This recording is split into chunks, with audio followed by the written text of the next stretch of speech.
Okay, guys, I guess everyone is here, so let's get started without any further ado. Before we do so, a quick formal introduction on my end. My name is Mr.SHOAIB. I will be your cybersecurity trainer from Durga for the entire duration of this course. Again, I've had an experience of 7+ years in this domain. Again, I've worked as an ethical hacker, as a web application penetration tester, and currently also working as a SOC analyst, security operations center analyst. Okay. And I've been training students since the last 5 years, though. And again, I've trained in multiple institutes. This is one of them. I trained for a few institutes in Bangalore as well. Okay, the same trainer in a couple of different institutes again. And yeah, the demo that we're going to take today is on a course called Certified Ethical Hacking version 13 from the organization EC Council, one of the most well-recognized organizations based in United States itself, specifically for getting certified or learning concepts in cybersecurity. Okay. Now, before we progress further, a small question. Has anyone attended the workshop yesterday, guys? We took a workshop yesterday at 10 o'clock. I actually took the same session, the certified ethical hacking demo itself. Are there anyone who are joining the session today after attending yesterday as well? Because this is going to be the same session, guys, because I have a list of new students today. So I will have to repeat this one session today. Has anyone joined the workshop yesterday at 10 o'clock in the morning? No. Oh, okay, perfect then. Perfect. So yeah, let's progress further. Now we'll start this demo course with the definitions of what hacking and ethical hacking are. Because a lot of students have misconception that these are one and the same. Okay. But let me clarify those with the definitions of each of these terms. Now, when you talk about hacking, guys, this is specifically the process of trying to gain access to information systems. Now, these information systems could be anything. They could be as small as a mobile phone to your computer laptop or a web application server or a database containing the data of millions of users. Okay. So hacking is the procedure of trying to gain access to information systems without the permission and the knowledge of the organization or the person owning those systems. So let's say if I hack your phone, it basically means I've got complete control of your phone and the data on it without your permission and without your knowledge. So once I've gotten that access, I can steal your data, I can destroy or completely delete that data from your phone, or I can sell your data to other third-party people or third-party vendors on the internet, okay, or on the dark web as well, okay. And all of these operations are usually performed by hackers for their own benefit, okay. And again, sometimes hackers are so mischievous, they can even do it just for fun, just for the sake of it, and without even any personal benefit out of it. Okay. Now, if hacking is such a malicious task, if it is such an illegal activity, why do we have a course called ethical hacking? And how is this getting ethical in the first place? Ethical is something which is legal, which is allowed. How is hacking again becoming legal or becoming allowed? Okay. So when you talk about ethical hacking, on the other hand, this is the procedure of finding vulnerabilities. So this terminology called vulnerability is something that will keep coming across throughout the course, guys. To define it, it's a loophole, it's a flaw or a weakness in the security of your information systems. So your job as an ethical hacker is to find these vulnerabilities in the information systems in the organization. Okay. Now, why do we need to find these? Because these are what hackers look for as well. They try to find the vulnerabilities and they try to take advantage of those vulnerabilities or exploit them to perform attacks or cyber threats. So your job in ethical hacking is to find these vulnerabilities in the information systems before the hackers do. And this is done with the consent and with the knowledge of the organization. So you do not work behind the scenes or anything. You work hand in hand with the organization. And once you find the vulnerabilities, you report it back. Once the vulnerabilities are reported back, the company can apply the necessary security updates, also commonly known as the security patches. Okay. And once these patches have been applied, there is no other chance of any hacker exploiting those vulnerabilities or performing any cyber threats. So your job as an ethical hacker is to protect your organization from these cyber criminals by finding the vulnerabilities, reporting them, and remediating them or patching them up. Okay. Now, depending on these two simple definitions here, we can categorize the types of hackers, guys. You already know two categories, white hat and black hat. Okay. And there's one more third category called gray hat. Now, your black hat criminals or black hat hackers are basically cyber criminals itself. These are people who perform hacking for their own benefit or for fun without asking for consent. On the other end of the spectrum, we have white hat hackers, cybersecurity professionals, or ethical hackers who abide by the laws and policies of the organization and work for securing the organization's infrastructure from these cyber threats. Okay. And in between, there's a third mysterious category called gray hat hackers. Now, these are people who have both the qualities of a black hat hacker as well as a white hat hacker. So, like a black hat hacker, they don't ask for permission first. Okay. But once they do find the vulnerability, like a white hat hacker, they report it back to the company. Okay. But there's a minor catch here. They don't do it for free. They do it in return for a bounty. A bounty is like a financial reward they expect in return for finding the vulnerability and reporting it to the company without misusing it. Okay. So therefore, these grey hat hackers are also commonly known as bug bounty hunters. They hunt for bugs or vulnerabilities in systems for a bounty in return, a reward in return. So they're hunting for bugs and in return for bounties. Hence the name bug bounty hunters. Okay. Now, no matter what category of a hacker you take, your cyber criminals or your ethical hackers or your bug bounty hunters, respectively, all of these perform hacking or ethical hacking in a professional manner. They follow a certain framework. Again, this framework gives almost, I would say, 80 to 100% of success rate. Okay. And again, this is a framework which has been developed by the US military itself by an organization called Lockheed Martin. And this framework is called Cyber Kill Sheet. And your course, Certified Ethical Hacking by EC Council, focuses on the same exact framework. Okay. So this framework, sometimes referred to as cyber kill chain or sometimes as hacking cycle, is the procedure that is followed by hackers in order to perform a successful cyber attack. And the same procedure also allows cybersecurity professionals to understand how these attacks are being performed, to detect these attacks at every stage in the organization, and to prevent them at every level. Okay, so this again, whole entire framework of cyber kill chain explains how do you attack these systems and also how do you defend these systems from various types of attacks at various stages of that attack. Okay, in any organization on any sort of a device. That's what cyber kill chain is. And our entire course of certified ethical hacking is going to revolve around these steps that are involved in cyber kill chain. Okay. And there are five important steps to this, guys. Before we get into this, any questions or doubts up to this point? Anyone? Am I going too fast? Am I too slow? Is the audio fine? Any issues with the meeting? Avinash, Fatima, Swaroop, Santosh. Fine, Uh, sir. all good. Okay, guys. Shiva Shankar. Okay.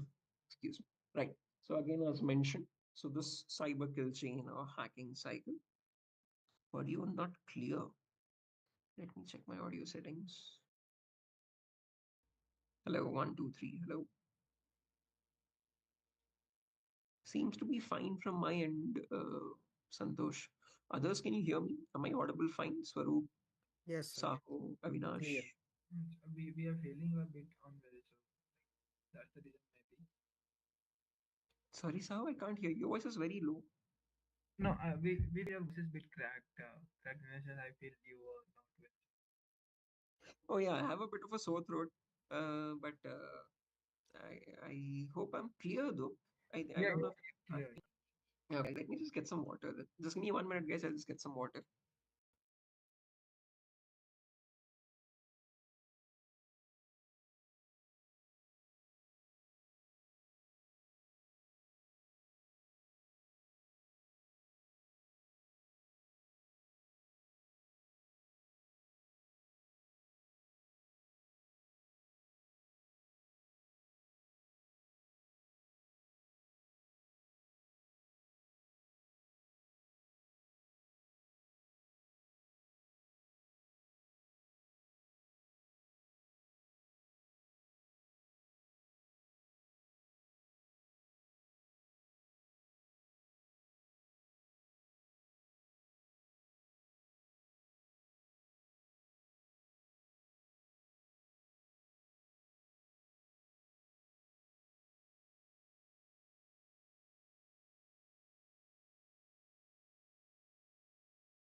Okay.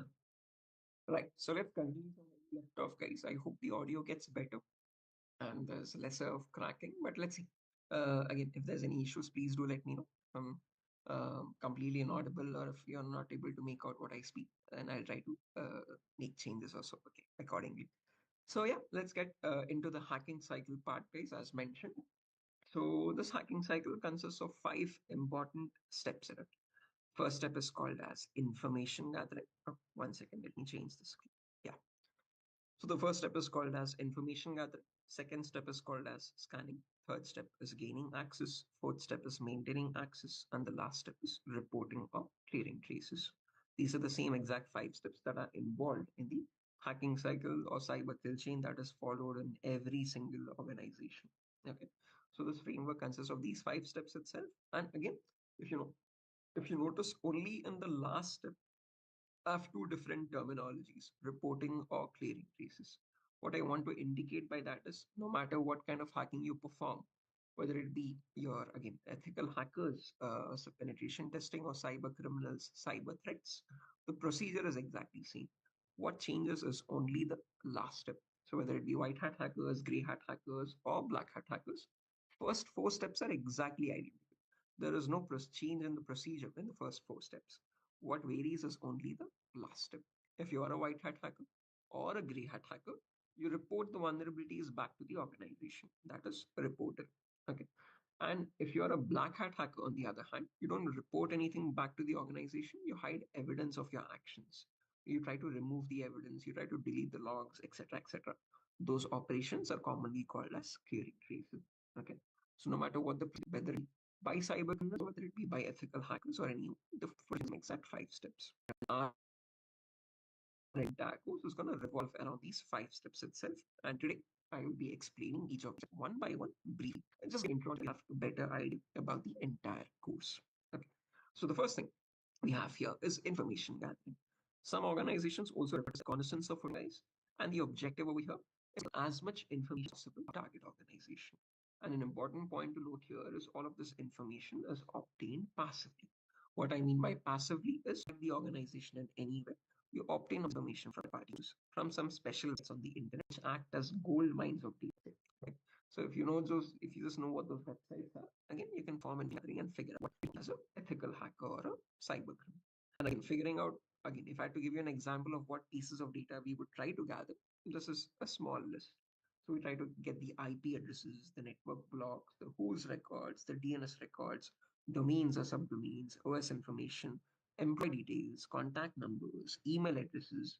Okay, our name password employees which have been leaked on the data breaches. Okay. So this is a very small example of data we try to obtain.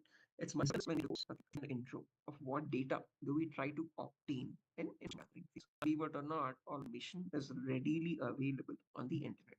All you need to know is what those are. You can get this information. For a small practical, again, let's say if I wanted to get the DNS records of any organization, I can just go to my browser here, and in my browser, I can search for a website DNS dumpster, DNS dumpster. Okay, and I can click on the first website here, and this is capable of DNS records of any organization. Could you please do me a favor and give me an organ name, guys? Any organization, any again, search for now. If I just search for Microsoft, these are the DNS records specifically currently to Microsoft. So if I scroll down, you can see where these servers for Microsoft are located geographically. Now, again, that is not the most important takeaway from this website, but if I scroll down here, these are the various servers belonging to Microsoft domains and their exact IP address. Okay. Again, as mentioned, when you talk about attacking a server from an organization, first thing you would know, you would want to know, or you would need the IP address. Okay. And these are the various servers belonging to Microsoft, like correlated IP address.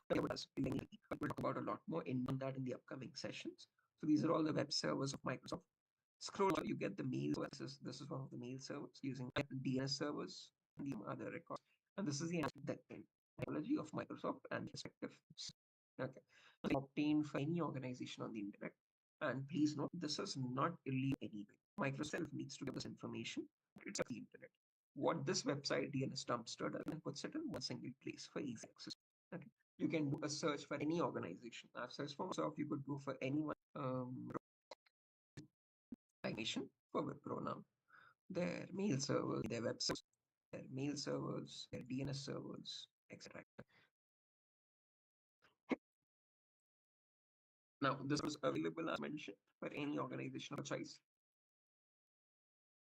Again, this is only one piece of information. We would have to obtain other information as well from various other websites. Okay, the information gathering involves, again, very important. If you do information gathering right, the remaining 60% of the work is almost done, I would say. The more information you gather and the more information you gather, the more higher possibility of you finding vulnerabilities on the target. Okay. Now, after all this information has been gathered from information gathering phase, that is utilized in the next phase, which is scanning, also commonly known as enumeration. Again, the objective here is to also gather information, but by active means. Okay.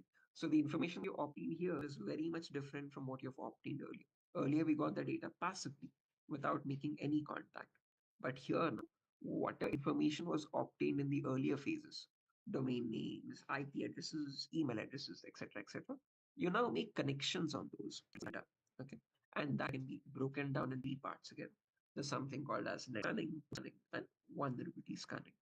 Network scanning is where you try to figure out in the organization how many devices exist, how many servers they have, how many users they have, how many client operating system devices do they have, what kind of servers do they have any extra security measures, systems, intrusion systems. So getting an internal network topology, getting the idea of their internal network in the organization is network scanning. Once you know devices exist, on those devices you perform port scanning and what services are on those, what services are running or what applications are running. Finally, we have vulnerability scan where we figure out what vulnerabilities or what misconfigurations serve and how you can attack those services. It's a step procedure. You're finding the devices first, then you're finding the one again, this is run on those devices, and then you're finding which service could have a weakness.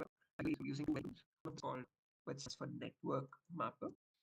Okay, a very popular tool, been there since 1997. Okay, and completely open source and for free.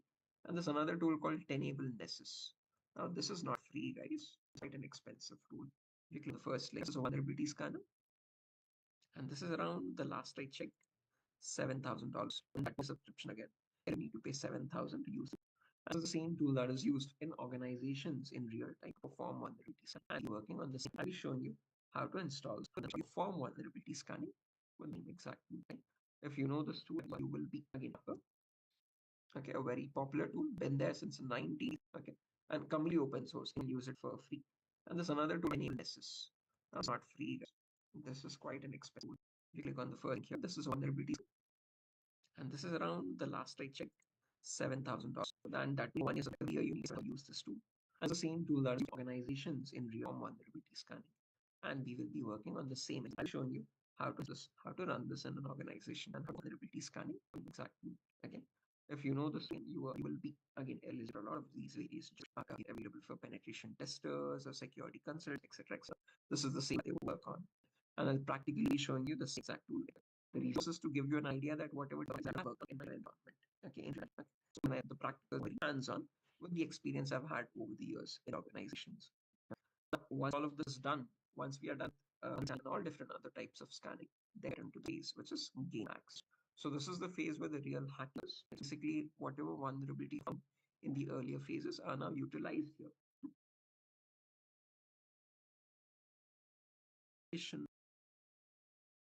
Of the organization. Okay. Because that's the next step, obviously. Attack on those weaknesses. And that is what gaining access is. Okay. Any questions or doubts before we get into the gaining access modules? Anyone?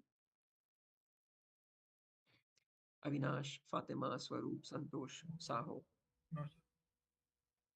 No, sir. Yeah, okay. Hi, Arjun. I think you've joined a bit late today, but don't worry. The session is being recorded and this will be uploaded on YouTube, guys, if I've not mentioned that already. These are the demo sessions. So for the first 1 week, we have demos. Okay. And each of these sessions is being recorded and you will have this uploaded on YouTube. So if you have missed out a session, you can access the demos from there as well. Okay. And yeah, let's progress further. So just in case, it's still not clear, guys. I'm still unable to differentiate between information gathering and gaining access. I try explaining some examples as well, so students have a better. So let's say very commonly used example that I always keep showing is of a bank robbery. Okay. The first thing I do as a bank, except with the bank, I try to observe that bank and get information about it. So I'm trying to obtain information passively. Okay. I get information such as how many entrances are in the bank, how many sectors are in the bank. Those are visibly outside the bank. So how many flows of is the capabilities. Okay. On what day of the week does the money went to the bank. Okay. So all information obtained without making any contact with the bank, without making suspicious activity. Okay. This is information. Is this information sufficient for me to rob the bank? I need to get the internal infrastructure as well, right? So I have to enter bank once, okay? But this is where I'm making my connection. So I will get captured. They will get to know that a certain person entered the bank. I can hide that activity in a certain way, do something. Thanks for that. But I will have to make a direct. So once I the bank, I get extra information. So internally, what security is do they have any again metal detector? So if how many metal detector, how many other CCTV are inside the bank? Okay, bank locker. Is there a hidden base door? External. So I'm scanning. Okay, trying to get the infrastructure. But by me, about that externally and internally. Now the next certain date or attacking the bank or robbing them.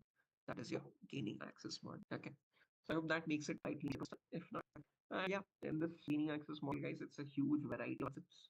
But basically, the main is we're trying to every point from a mobile phone to as big as a web application server or a database. So first, we talk about system hacking. The first phase. Let me just get some water as well.